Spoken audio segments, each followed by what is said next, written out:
భక్తి భాస్కర ప్రేక్షకులకు నమస్కారం. అంతా మంచి జరుగుతుందనుకోండి, గత జన్మలో నేనేదో పుణ్యం చేసుకుని ఉంటాను అని అనుకుంటాం. మనం లైఫ్లో ఏ చిన్న కష్టం వచ్చినా నేనేం పాపం చేశానో, నాకీ కర్మేంటో అని బాధపడుతూ ఉంటాం. అసలు ఏంటి కర్మ సిద్ధాంతం? మనం చేసే పాప పుణ్యాల అకౌంట్స్ చిత్రగుప్తుడు నిజంగానే రాస్తుంటాడా?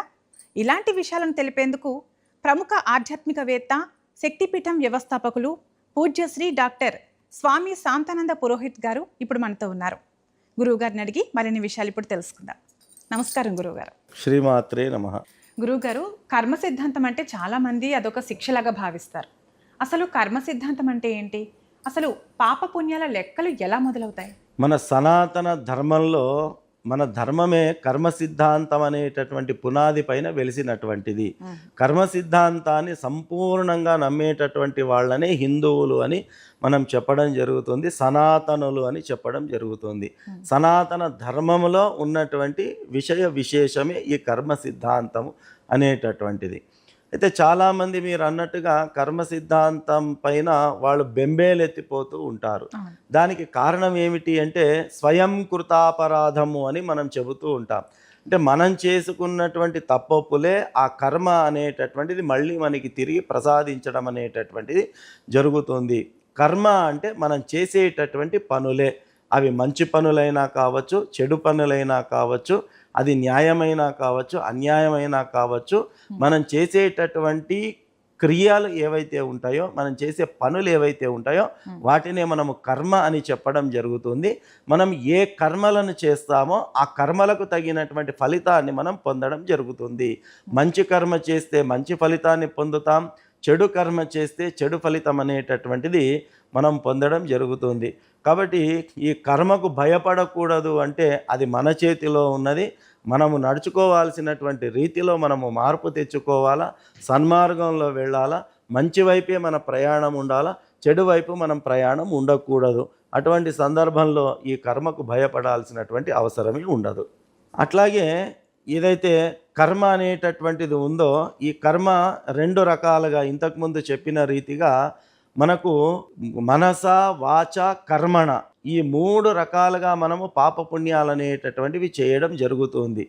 మనస్సుతో చేసినటువంటి పాపము పుణ్యాన్ని మనస్సు ద్వారానే అనుభవించాల్సి వస్తుంది.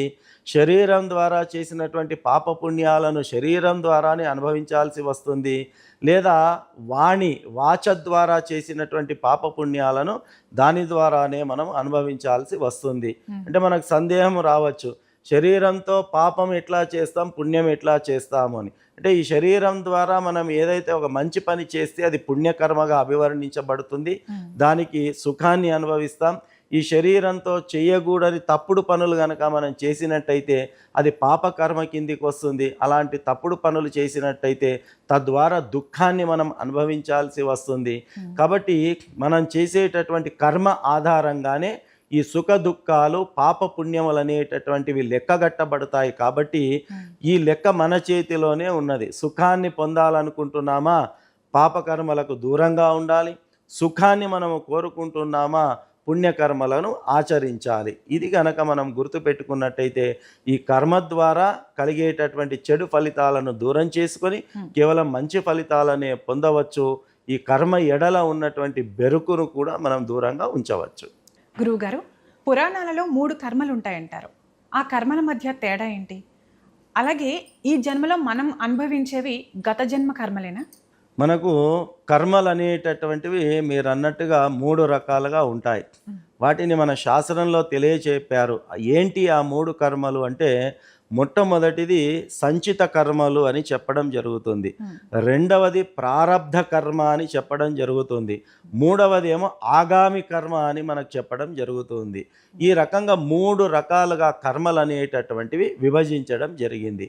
మరి ఈ మూడిటి మధ్య ఉన్నటువంటి తేడా ఏమిటి అని అంటే, మొదట మనం చెప్పుకున్నటువంటిది సంచిత కర్మలు. సంచితము అంటే కూడగట్టుకోవడము అని అర్థము. అంటే గత జన్మల్లో మనం చేసినటువంటి మంచి చెడు కర్మలు ఏవైతే ఉంటాయో వాటిని మూటగట్టుకొని ఈ జన్మకు కొని తెచ్చుకోవడమే అటువంటి కర్మలనే సంచిత కర్మలు అని చెప్పడం జరుగుతుంది. ఇక రెండవది ప్రారబ్ధ కర్మ అని మనం చెబుతున్నాం. ప్రారబ్ధ కర్మము అంటే ఏంటి? చాలా కష్టాలు వచ్చినప్పుడు ఏంటో మా ప్రారంధం అలా ఉంది అనేటటువంటి మాట మనం వింటూ ఉంటాం.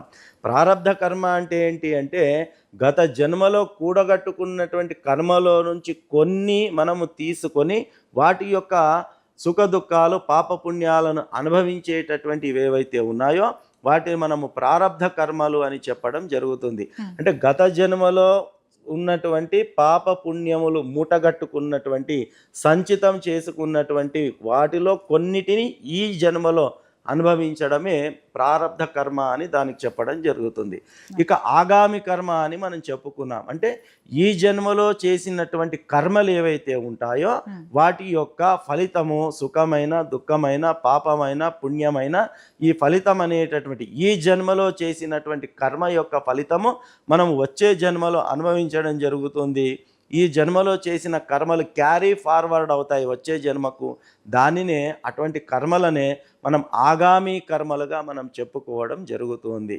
ఇక ఈ 3 కర్మలు అనేటటువంటి దాంట్లో ఇప్పుడు మీరు ఇంకో ప్రశ్న మీరు ప్రస్తావన చేశారు. అంటే ఈ జన్మలో అనుభవిస్తున్నటువంటి కర్మలు ఏవైతే ఉన్నాయో అవన్నీ గత జన్మకు సంబంధించినవా అనేటటువంటిది మీరు అడిగినటువంటి ప్రశ్న. అయితే ఇంతకుముందు ప్రస్తావించినటువంటి రీతిగా మనము ప్రారబ్ధ కర్మ అంటే ప్రస్తుతం అనుభవించేటటువంటిది, సంచిత కర్మ అంటే గత జన్మలో నుంచి కొని తెచ్చుకున్నటువంటిది.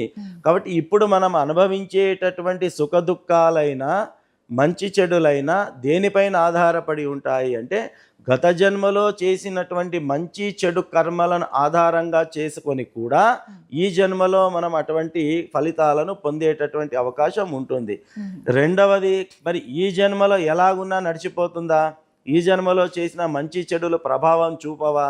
మరి గత జన్మలో మంచి చేస్తే ఇప్పుడు సుఖాన్ని అనుభవిస్తాం, గత జన్మలో చెడు చేస్తే ఇప్పుడు దుఃఖాన్ని అనుభవిస్తాం అన్నప్పుడు మరి ఈ జన్మలో మనం ఏమైనా చేయవచ్చా?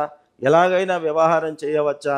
మరి ఈ జన్మలో చేసిన కర్మ ప్రభావం మన పైన ఉండదా అని అంటే ఖచ్చితంగా ఈ జన్మలో చేసినటువంటి కర్మ ప్రభావము ఈ జన్మలో కూడా ఉంటుంది. ఖచ్చితంగా ఆగామి కర్మగా అది క్యారీ ఫార్వర్డ్ అవుతుంది. ఇప్పుడు చేసినటువంటి నువ్వు మంచి చెడుల యొక్క ఫలితము ఈ జన్మలోనే అనుభవించవచ్చు. దానితో పాటు వచ్చే జన్మలో కూడా ఖచ్చితంగా ఈ పాప పుణ్యముల యొక్క ఫలితం మనం అనుభవించాల్సి వస్తుంది. ఉదాహరణ చెప్పుకోవాల్సి వస్తే దశరథ మహారాజు తాను అడవికి వెళ్ళినప్పుడు శ్రవణుడు అనేటటువంటి పేరు మనం విని ఉన్నాం. గొప్పగా తల్లిదండ్రులకు సేవ చేసినటువంటి వాడు. ఆ యొక్క సరస్సు దగ్గర అంధులుగా ఉన్నటువంటి గుడ్డివాళ్లుగా ఉన్నటువంటి తల్లిదండ్రులను కావడిపై మోసుకొని వెళ్ళి ఆ యొక్క అడవిలో వాళ్లకు దప్పిక అయితే సరస్సులో ఉన్నటువంటి నీటిని తీసుకొచ్చి వాళ్ళను ఆ యొక్క క్షుద్బాధను తీర్చడానికి ప్రయత్నం చేస్తున్న సందర్భంలో దశరథుడికి ఒక గొప్పనైనటువంటి విద్య ఉండింది. శబ్దభేది విద్య అని అంటారు.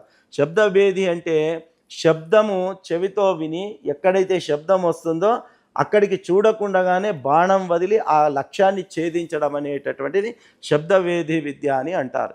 ఆ రకంగా ఆ శ్రవణుడు సరస్సులో కుండలో నుంచి నీళ్లు తీసుకుంటూ ఉంటే ఆ నీళ్లు తీసుకునే క్రమంలో ఏదైతే శబ్దం వస్తుందో ఆ శబ్దాన్ని విన్నటువంటి దశరథుడు అయ్యో చెరువులో ఏదో ప్రాణి నీళ్లు తాగడానికి వచ్చినట్టుగా ఉంది అని భావన చేసి ఆ శబ్దాన్ని ఆధారంగా చేసుకుని తన శబ్దభేది విద్యతో బాణాన్ని సంధించడము, ఆ బాణము ఆ శ్రవణుడికి తాకడము, తాకిన వెంబడే ఆయన ఆర్తనాదాలు చేయడము.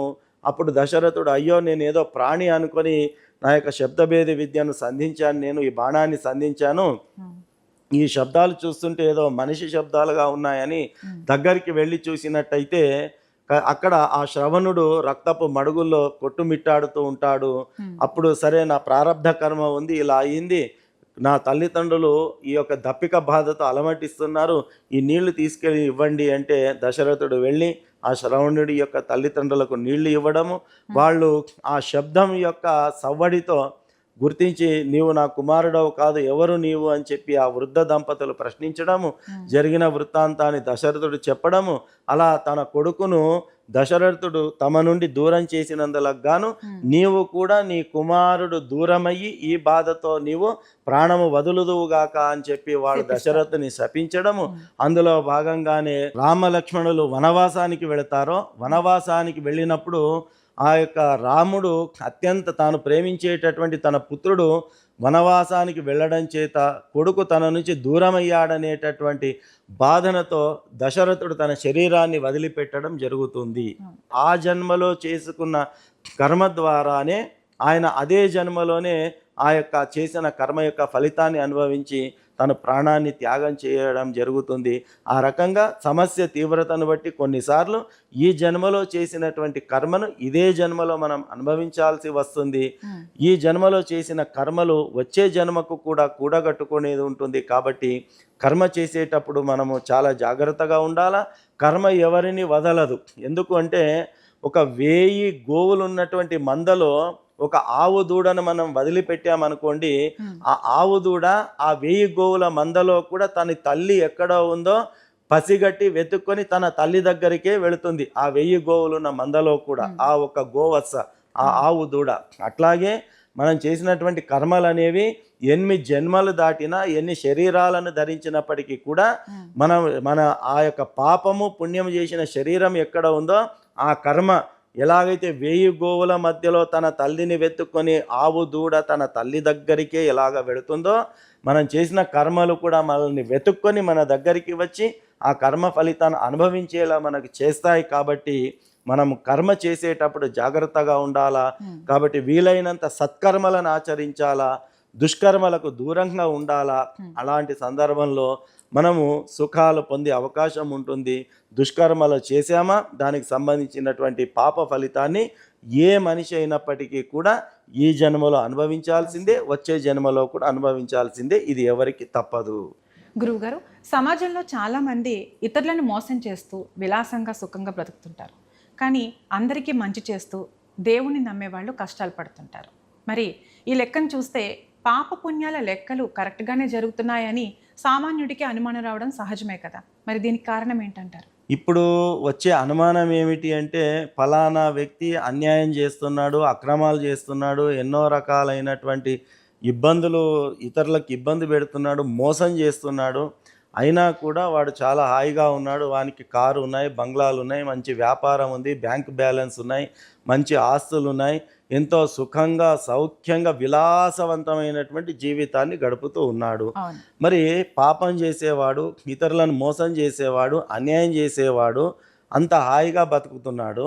కానీ నిజాయితీగా జీవనం కొనసాగిస్తున్నటువంటి కొందరేమో అత్యంత కష్టాల పాలవుతున్నారు. మరి ఈ ఈక్వేషన్ సరి అయినదేనా?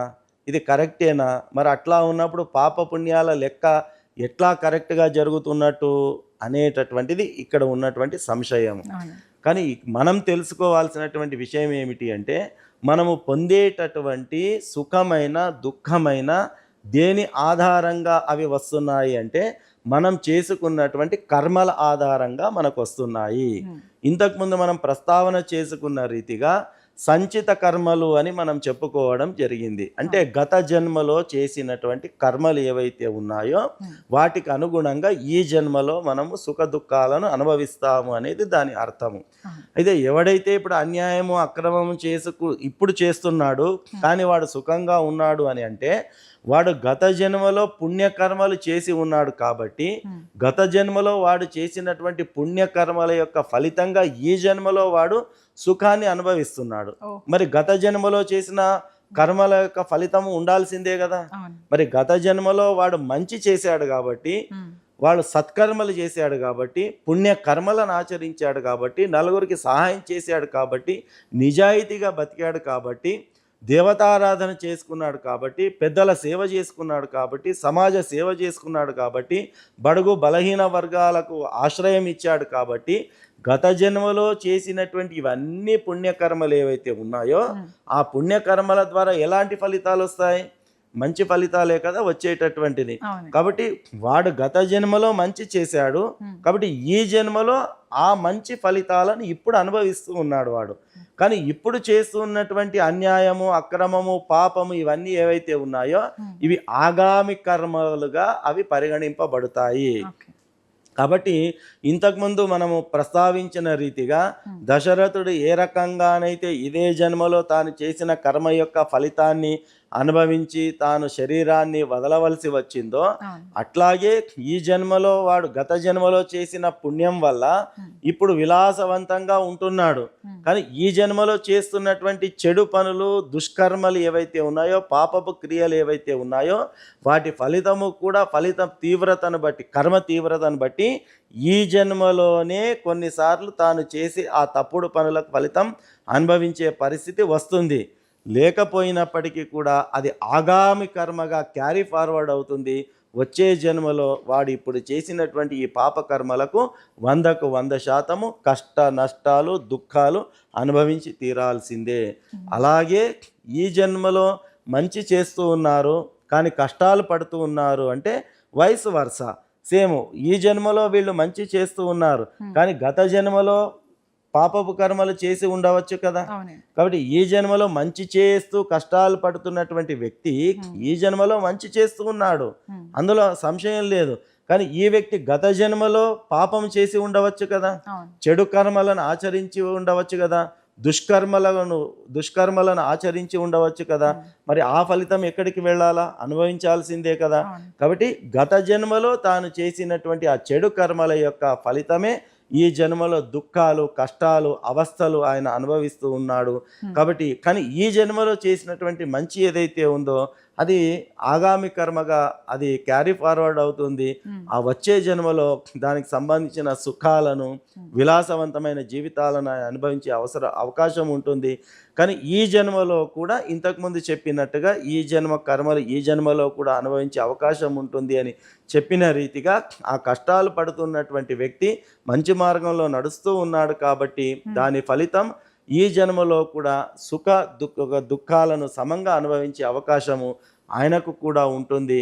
కాబట్టి మనము చాలా స్పష్టమైన అవగాహన కలిగి ఉండాలా. గత జన్మలో చేసిన కర్మ ఫలితాలు ఈ జన్మలో అనుభవిస్తాము, ఈ జన్మలో చేసిన కర్మ ఫలితాలను వచ్చే జన్మలో అనుభవిస్తాము. ఈ జన్మలో చేసిన మంచి చెడులు కూడా కొన్నిసార్లు ఇదే జన్మలో అనుభవించాల్సి వస్తుంది. అందులో భాగంగానే గత జన్మలో మంచి చేసిన వాడు ఈ జన్మలో తప్పు చేసిన సుఖంగా ఉన్నాడు, ఈ జన్మలో మంచి చేసినటువంటి వాడు ప్రస్తుతం కష్టాలను అనుభవిస్తున్నాడు.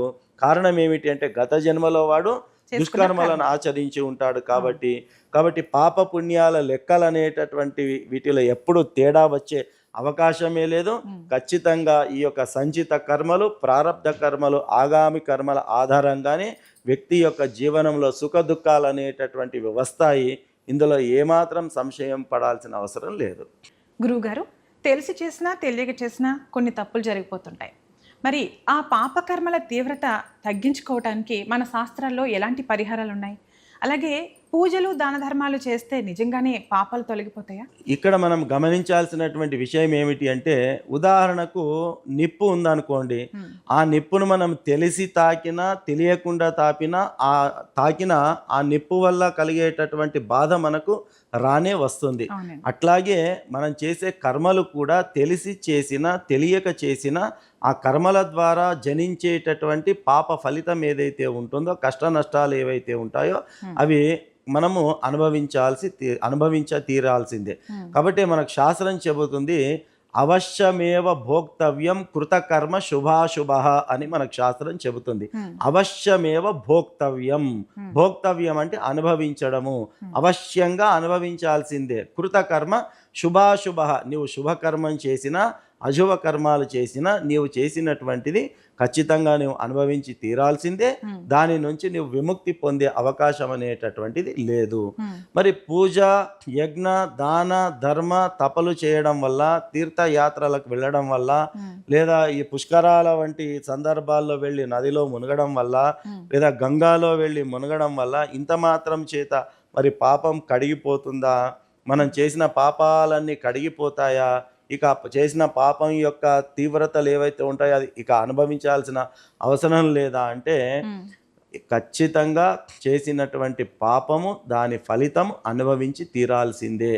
కాకపోతే ఒక్క అవకాశం ఏముంటుంది ఇక్కడ అంటే, మరి అలాంటప్పుడు ఈ పూజలన్నీ ఎందుకు, ఈ నోములన్నీ ఎందుకు, ఈ వ్రతాలన్నీ ఎందుకు, ఈయన దాన ధర్మాలు ఎందుకు, తీర్థక్షేత్రాలకు వెళ్తే లాభం ఏంటి, మరి గంగలో మునిగితే పాపం పోదు అన్నప్పుడు గంగలో ఎందుకు ములగాల, లేదా ఏదో మన యొక్క పుష్కరాల్లో వెళ్ళి స్నానం చేసిన పాపం వదలదు అన్నప్పుడు పుష్కరాలకు వెళ్ళడం ఎందుకు, అక్కడ మునగడం ఎందుకు అనేటటువంటి ఒక సందేహం మనకు కలగవచ్చు.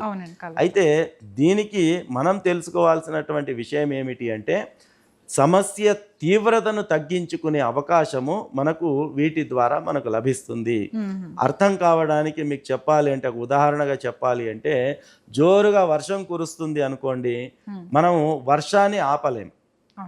కాకపోతే జోరుగా వర్షం కురియడం వల్ల నేరుగా మన శరీరం పైన వర్షం పడి ఎలాగైతే మనం తడిసి ముద్దైపోయి ఇబ్బంది పడతామో అలాంటి ఇబ్బంది తీవ్రతను తగ్గించుకోవచ్చు. ఎలాగా అంటే, వర్షం వచ్చినప్పుడు గొడుగు చేతిలో పట్టుకున్నాం అనుకోండి, ఆ గొడుగు పట్టుకోవడం వల్ల ఏమవుతుంది, గొడుగు లేనప్పుడు ఎలాగైతే వర్షపు నీరు నేరుగా పడి శరీరం తడిసి ముద్దైపోయి ఇబ్బంది పడతామో, కానీ గొడుగు పట్టుకున్నప్పుడు వర్షం వస్తున్నప్పటికీ కూడా మన చేతిలో గొడుగు ఉంటుంది కాబట్టి ఆ వర్షపు నీరు నేరుగా మన పైన పడకుండా గొడుగు మనల్ని కాపాడుతుంది.